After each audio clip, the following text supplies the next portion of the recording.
नमस्कार जय जगन्नाथ सांग मैंने चलते आज पनीर करारा रेसिपी बनैबा।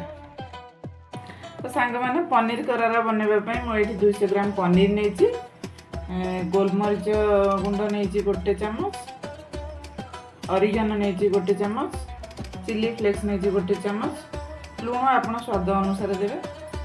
ये मुझे कॉर्नफ्लोर 2 चामच मैदा 2-3 चामच लास्ट ब्रेड क्रम नहीं गोटे गिना नहीं जितकी लगे।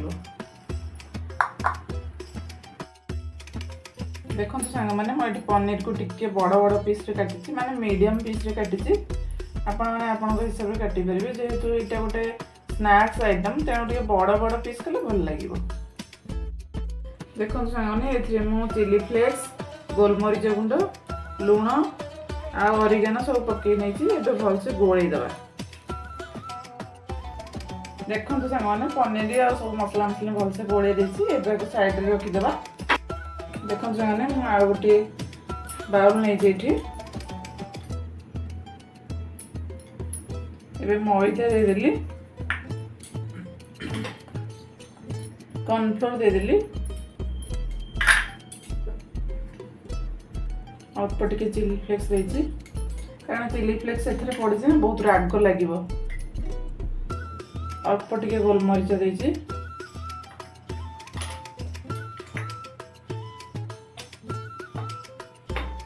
स्वाद अनुसार लुण देछि। एबे हमें पानी देके ताको स्लरी बनै देबा।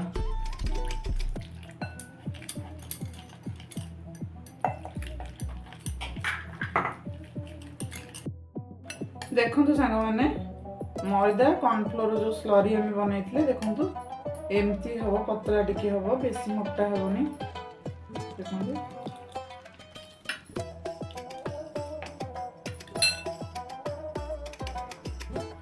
देखो सांग मैंने स्लरी रे पनीर के सब पकई दीजिए।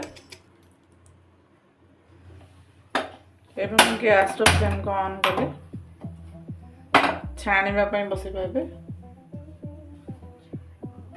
देखु मुझे गोटे कप तेल देछि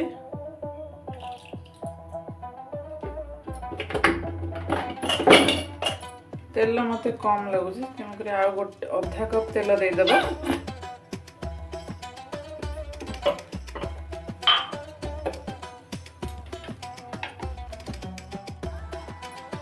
एबे पनीर को ब्रेड क्रम रे भलसे गोलई दबा। देखंतु सांग मैंने एबे हमर तेल गरम हे आसलानी आमे जो पनीर गोले की रखी ब्रेड क्रम रे ताको एबे तेल रे दे देबा।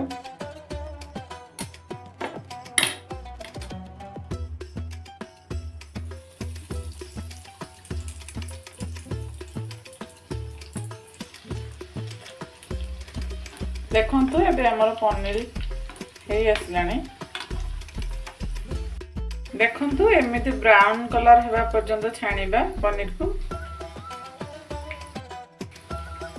प्रथम रु शेष पर्यंत लो फ्लेम रे ही छाणीबा। हाई फ्लेम देले पोड़ी जीवो।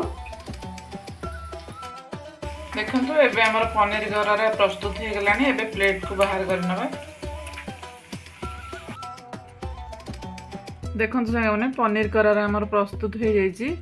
आपण याको ग्रीन चटनी टमाटो सॉस सहित सर्व करि परिबे।